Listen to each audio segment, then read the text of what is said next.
Halo guys, jumpa lagi bersama saya Dr. Satria SPTHTKL di channel YouTube kesayangan kita, Dr. Gahol. Oke, sebelum nonton konten kali ini jangan lupa subscribe, like, comment, and share supaya channel ini berkembang, bermanfaat untuk masyarakat. Ya, kali ini kita mau ngobrolin apa ya? Oke, kemarin saya cerita sedikit aja. Kemarin hari Jumat, kemarin 1 hari yang lalu saya di poliklinik ada pasien tumor atau kanker nasofaring. Apa sih dok tumor atau kanker nasofaring itu? Oke, sedikit cerita aja. Ini pasien pertama kali datang itu dengan benjolan yang ada di leher, ya. Jadi hanya benjolan yang ada di leher yang sudah besar. Kemudian tidak ada keluhan yang lainnya. Tetapi setelah kita tanya, dia juga ada keluhan pernah mimisen atau lendir hidungnya itu seperti ada kemerahan. Dan setelah ditanya lagi, ternyata dia juga merasa telinganya berdengung atau satu sisi telinga kurang begitu dengar. Oke, kita mulai dari awal dulu, dok. Kalau memang itu tumor atau kanker nasofaring, penyebabnya apa, dok? Memang kalau tumor atau kanker kita tidak bisa serta-merta mengatakan penyebabnya A, penyebabnya B, tetapi kita lihat faktor resiko. Yang pertama, faktor risiko genetis. Apakah ada dari keluarga pasien tersebut yang menderita tumor atau keganasan, entah di daerah kepala, leher, atau di bagian yang lain, ya. Yang kedua, kalau kita bilang penyebab sendiri, menurut penelitian penyebab tersering dari kanker nasofaring adalah virus, tepatnya adalah Epstein-Barr virus.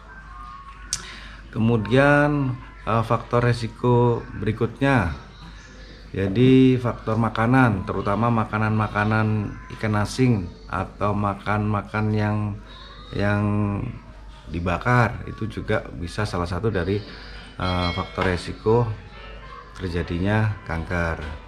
Kemudian ya rokok, menurut banyak penelitian rokok memang salah satu faktor resiko dari kanker nasofaring.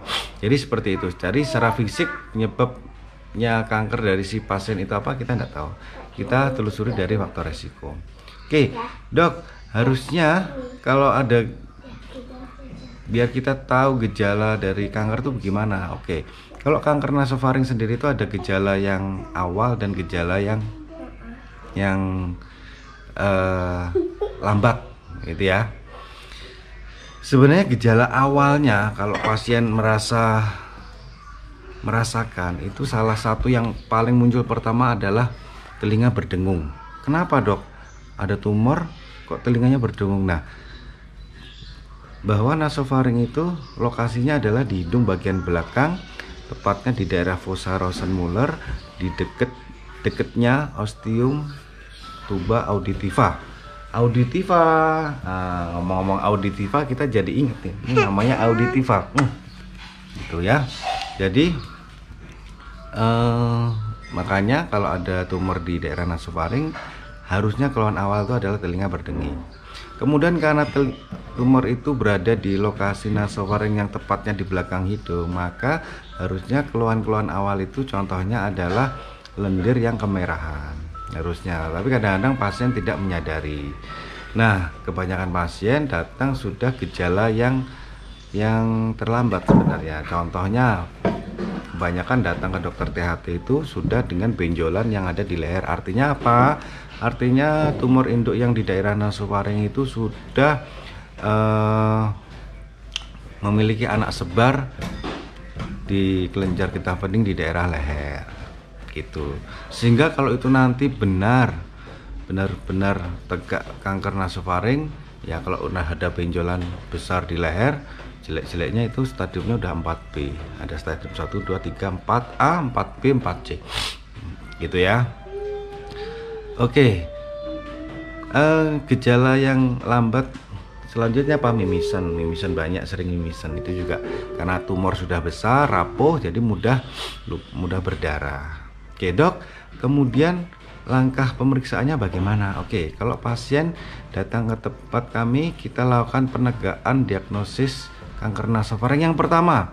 Ya, kalau memang ada benjolan di leher, kita lakukan pemeriksaan AJH, aspirasi jarum halus atau FNAP. Jadi diambil cairan yang ada di benjolan di leher itu, kemudian nanti dicek di laboratorium patologi anatomi oleh dokter spesialis atau ahli patologi anatomi.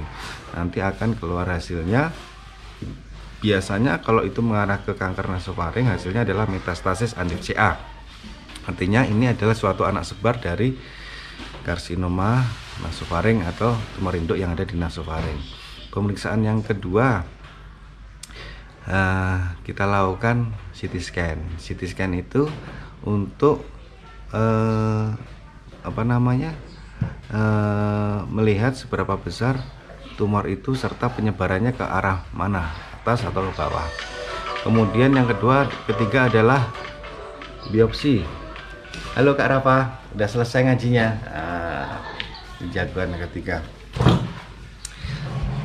Jadi yang ketiga adalah biopsi. Apa itu biopsi? Biopsi itu adalah diambil sedikit jaringan yang ada di hidung bagian belakang. Di hidung bagian belakang nanti sekali lagi dicek di laboratorium patologi anatomi.